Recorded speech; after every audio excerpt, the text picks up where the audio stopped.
In this video, let us look at the struggle during 1885 to 1905 under the leadership of moderates.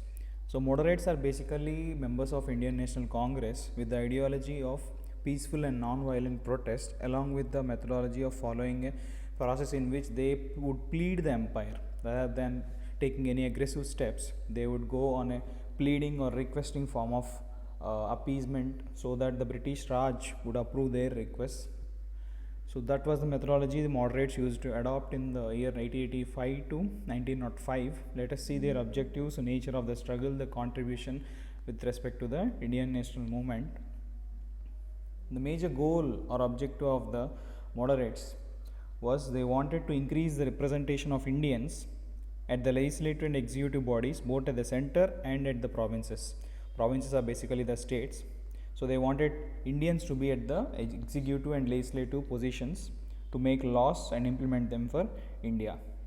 And they also wanted to have a separation from judiciary and executive. They did not want the overlap between executive and judiciary. The collector, as we call today, he used to hold both the executive implementation of the laws power and also the judiciary, district magistrates power.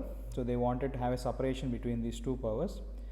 And they also wanted implementation of Indianization of civil services. So during the period, the Europeans were the civil servants representing the Raj, and they used to govern over the country, and there were no Indians at the top posts like collector, SP and all.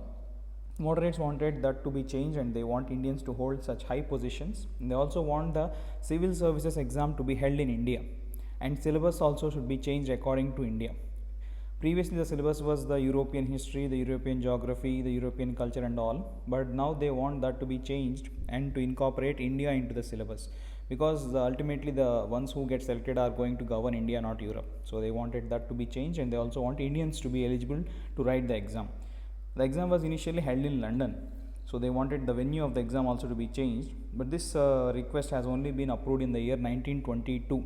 For the first time, civil services were held in Allahabad, and later they were shifted to Delhi. And the next objective was they want to have a cut in taxes.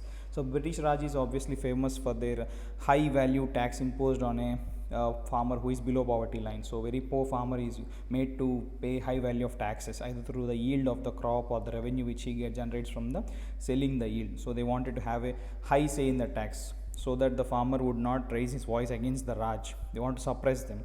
So this the moderates wanted to change. They also want to have a cut in the taxes that are being imposed on the farmers. And they also want to have a check on the expenditure which is made by the Raj on administrative and military purposes. So the Raj used to spend a lot of amount of revenue which is being generated from the taxes that is being collected. This amount of the revenue which is being collected is usually spent on administrative purposes and also military for the expansion of the East India Company rather than development of India and the British Crown. They also wanted to use this money only for their own selfish purposes. So the moderates want to keep a check on this amount so that the portion of the amount may be spent for the welfare needs, to upliftment of poverty, building schools, hospitals, colleges, etc. Then the moderates want to keep check on drain of wealth.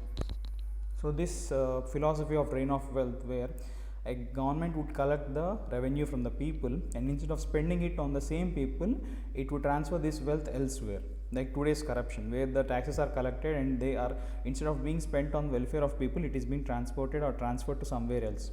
This ultimately leads the country into poverty and pushes it back into medieval times. There is no development, there is no improvement, and when taxes collected are not spent on their own people, there will be no growth of the economy and the country. Next, they wanted to promote Indian industries. With the evolution of industries and industrial revolution in the Europe, the products which are being produced in Europe were dumped in India, so that the market here is only consuming European products and the Indian industries are completely eradicated from the society. So this the moderates wanted to avoid. They wanted the British Raj to promote Indian industries, so that would help in the livelihood of many artisans and craftsmen, etc.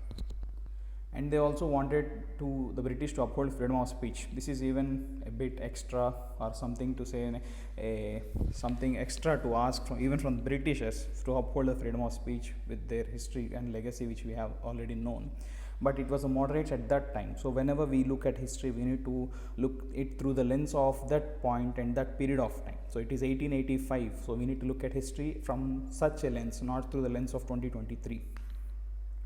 And during that period there were a lot of famines in the country. Even there were famines, the British Raj used to collect the same level of taxes as there were no famines. So when the yield is high, the farmer might be able to pay the tax, but when there is no yield, the farmer is unable to pay the tax. So the moderates wanted to have a famine code, so that whenever there is a famine in the country, in a particular region, India is a vast country with a lot of topography and geography. We extend very large.